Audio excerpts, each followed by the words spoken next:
We at TFL Car are lucky enough to drive a new car every week. So without further ado, here are the top 5 sporty, not sports, but sporty cars that we've driven in 2011.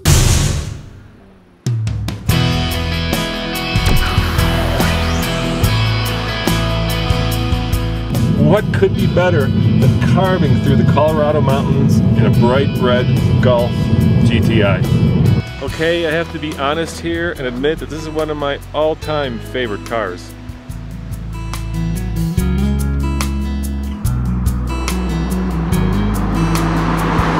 With a 200 horsepower turbocharged engine and a 6-speed manual transmission the way, let's face it, God intended it to be, going for a drive in these gorgeous Colorado mountains is good. No, strike that, make that very, very good. What car could be better? There is one car that could be better now that I think of it. I know what you were thinking, but not the Mazda Speed 3. That's a fun car, alright, but it has enough torque steer to stop the rotation of the Earth.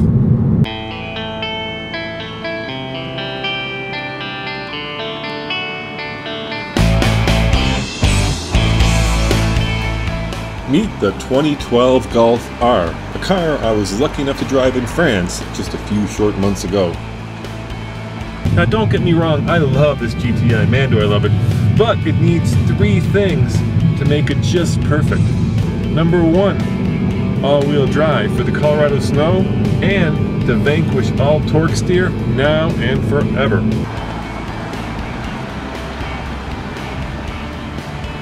Number 2, more horsepower. This Golf GTI has 200 horsepower, the R 250, all from the same glorious 4-cylinder turbo engine, which is just a treat when you live in the mountains because forced air induction gives you power. Number 3, bigger brakes and firmer suspension to handle all that power. The 2012 Golf R has all that. Plus the same room, the same tasteful and classy cabin, and best of all, the same price.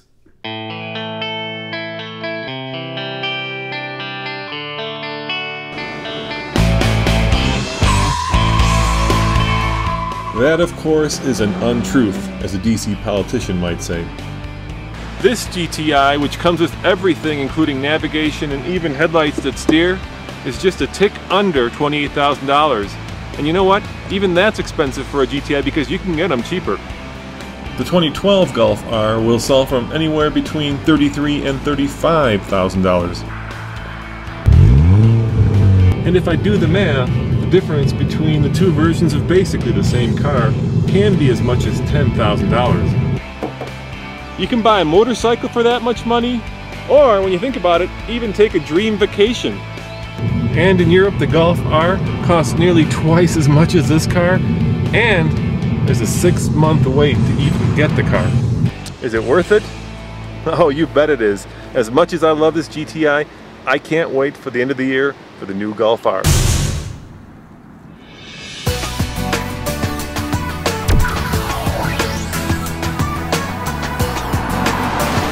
Full disclosure, I love Volvos and I am in love with this S60 R.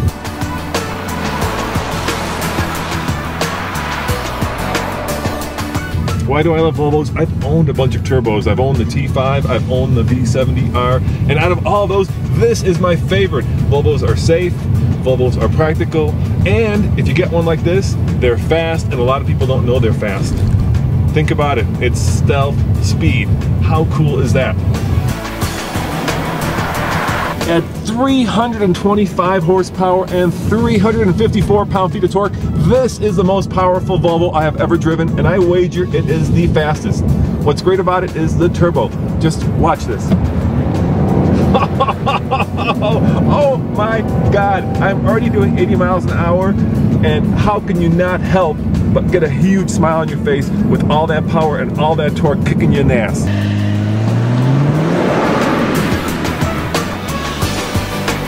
As much as I love this car, I have a bad feeling that Nathan is not going to like it.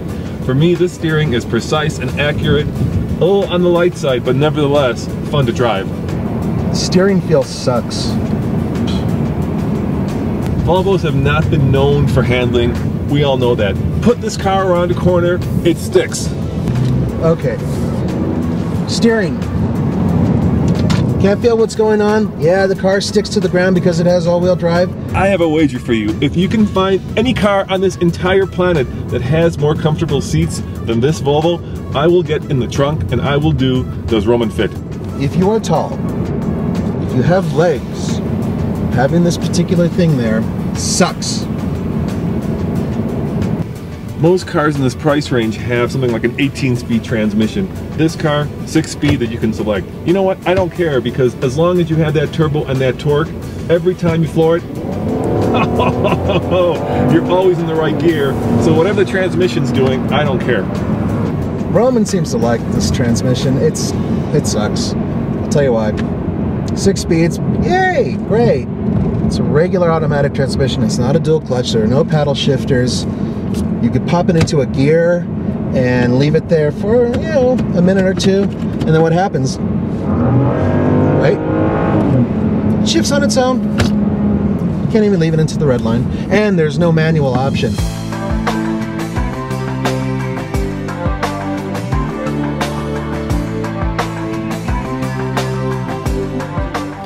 Look at this car. It's just absolutely gorgeous. I mean, these flowing lines, these bulging muscular fenders. Who would have thunk that this car is designed by a Swedish car company? My favorite thing, though, are these beautiful silver mirrors. The mirrors were taken from Audi.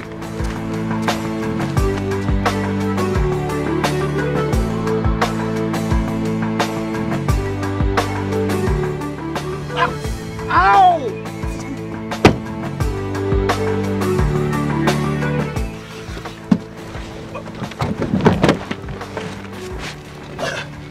I don't really fit. Nathan, I'm getting the distinct impression that you don't like this Volvo. I don't. Just do me a favor, would you? One favor. Drive it like you stole it. Alright, whatever. Let's go. We're off to a great start, Roman. Why do you have to put the key fob in the slot? It's stupid. You should just be able to hit the start button and get this thing going. It's ridiculous.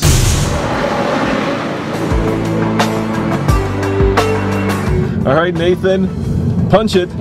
Here we go. It's already sick. Whoa! Whoa! Whoa! Whoa! Whoa! Whoa! Whoa! Whoa! Okay. Whoa. Whoa. Okay. Whoa. Okay. That was plenty fast, dude. That's why this car, in my book, is a ball of fun. It's a freight train. It's a friggin' freight train.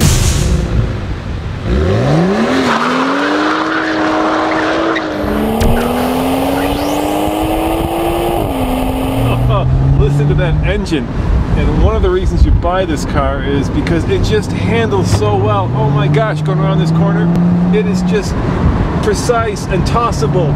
And because it's so small, it just goes exactly where you want it to go.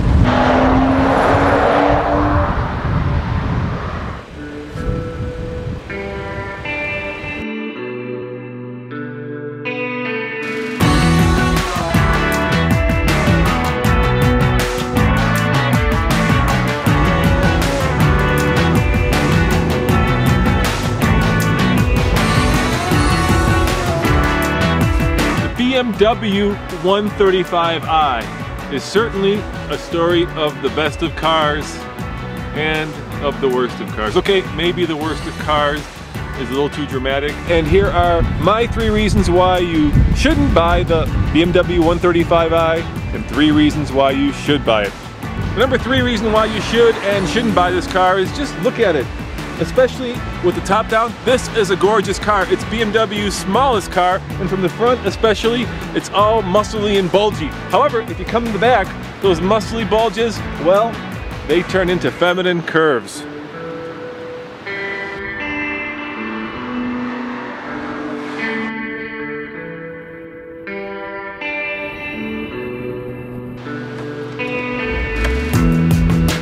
Oh yeah, listen to the sound of that engine.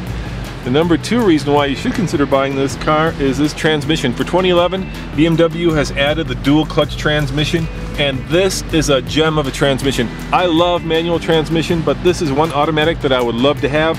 because it just rips shifts like nobody's business.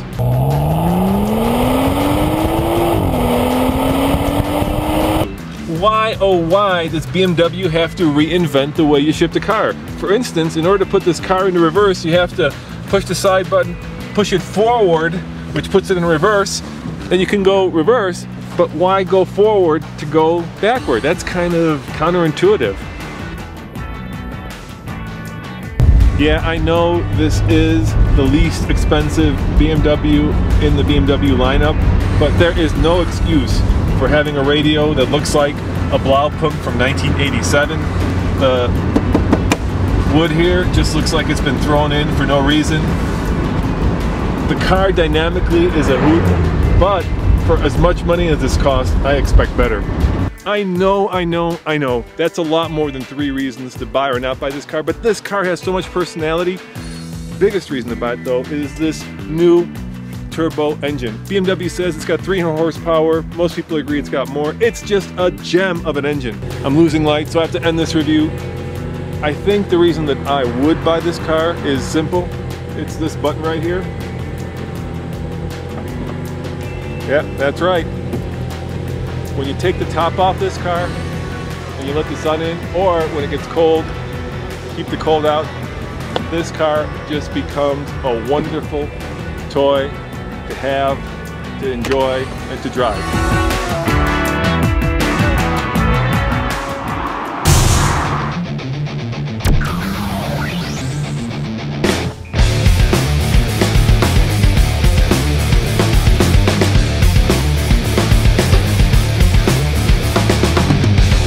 Now I'm sure you know that the Jeep Grand Cherokee is trail rated and can go off-road.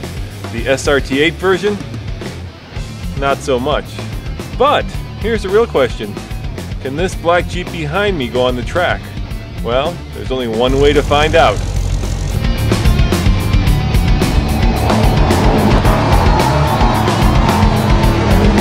As I get on the throttle here past this cone, we've got a lot of front drive off the corner. The car pulls nice and hard off it. I don't have to worry about anything stepping out. Get on the brakes here, grab a downshift. The Jeep will just tear up this thing. It's got all-wheel drive. Oh, you can feel that back end come around. Now you've got some massive brakes on this, right? 6-piston Brembos. Yeah, we've got the biggest in the company. It's a 380 millimeter front. That's 15 inches for the Americans. And it is ginormous. But I gotta tell you, this car, boy, it's really stable and fun. I mean, it's like I said, it's a grin machine. I know, you can't see me, but I'm grinning behind this helmet.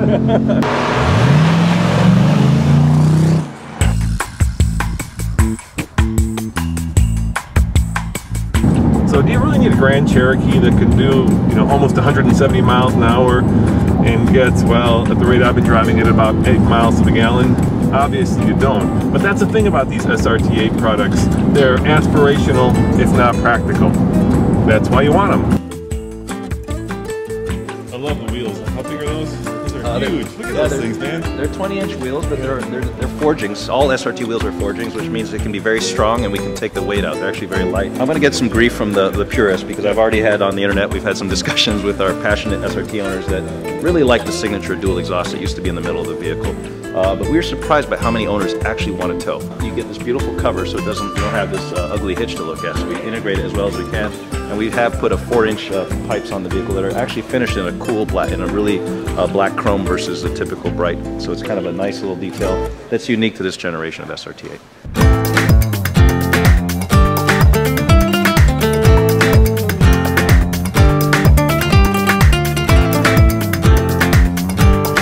And it feels a lot bigger than the Charger. And admittedly, this is a car that I never fully understood because I never thought that somebody would buy a Jeep to go quickly, but I understand it now, considering that it's kind of its own breed of car. It feels really, really well planted and really, really firm. And when it's in this sport mode, you know, it really feels as good as that Charger does. I mean, what Jeep has Pirellis and Brembos and that exhaust though? I know, but I'm kidding. Listen to that. Oh yeah. All right, I have to admit, that was a hoot.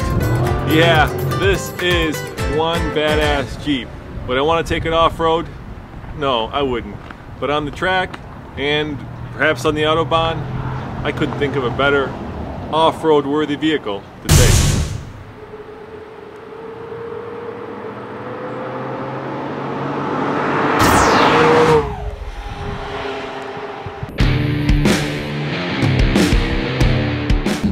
Allow me to present with great pleasure the 2011 Porsche Carrera GTS. The most amazing car, the most visceral car you've ever driven, guaranteed. And it's surely going to be better for me saying so, but it makes you appreciate what proper German engineering truly is. There are around 20 variants for the 911 as it is. I mean, everything from convertibles, turbos, Carreras. And this particular one is my favorite. It has 408 horsepower, and that's because it has what's called the Power Pack, okay? And the Power Pack gives you 23 extra horsepower over the other 6-cylinder Porsche engine. It's normally aspirated. How much does this cost? $119,000. It takes my breath away. $119,000? For that amount of money, you better get the ultimate in luxury. Do you get, I don't know, steering wheel mounted controls? 9. How about, I don't know, automatic headlights? 9. So for $119,000, you don't get the stuff that many entry-level sedans now have.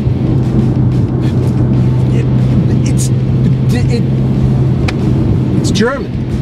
It's German, and that's how they do it. That's the right way. Nathan, I noticed this car has a lot of upgrades, like those beautiful white dials. How much is that? $900. $900. And how about this leather? How much is this leather in this car? The special leather package is $4,000. Oh, $4,000. I mean, what? You could buy a dirt bike for that.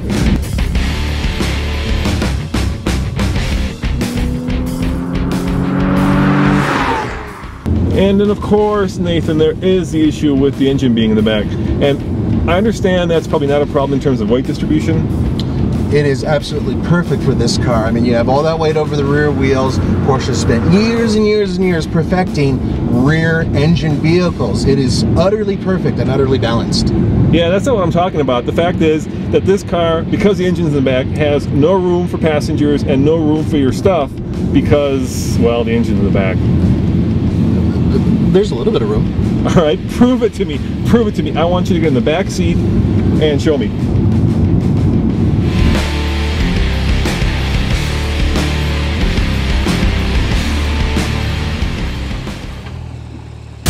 Well, Nathan, I kind of see that you fit. Yeah. It's all good. Well, why don't you put your foot in and put the seat back?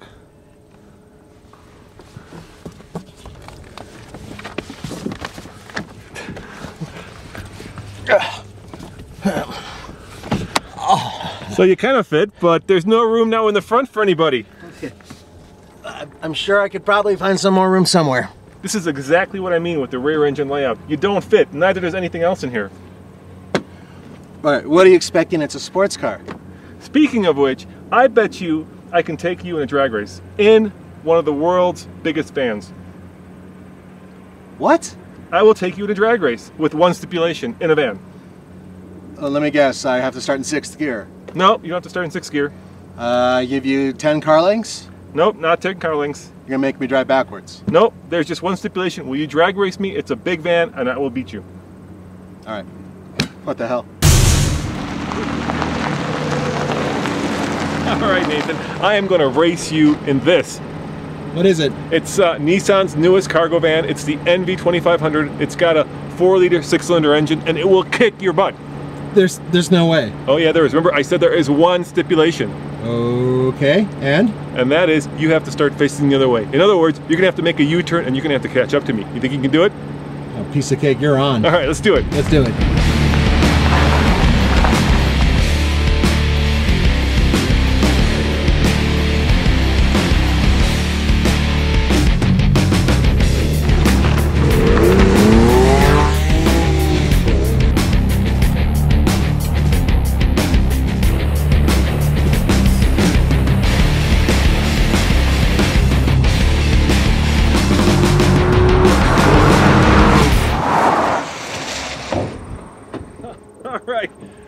gotta give it to you, Nathan.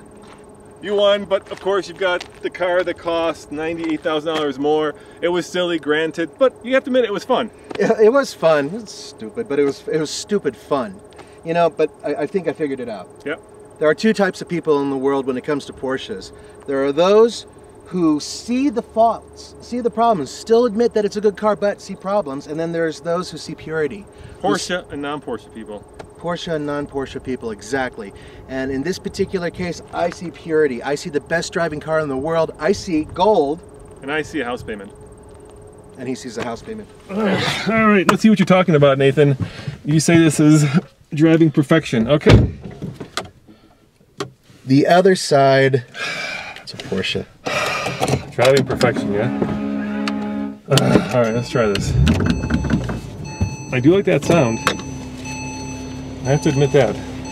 But I still say it's an overpriced, oops, that would be reversed. Yeah. I still say it's an overpriced, midlife crises, going bald toy for people with too much money and not enough sense. Keep driving, keep driving. Oh, I love how that thing shifts. You know what, Nathan? I can't, no, I can't. Oh, yeah. Oh, this is just, this is nice.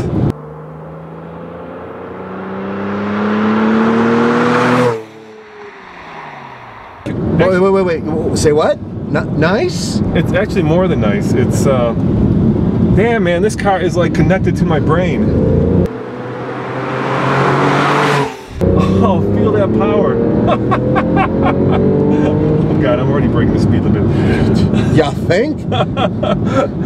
Holy cannoli, this car is hardwired to my brain. It's almost as if I think what I want to do and the car does it. There's just this basic honesty about it.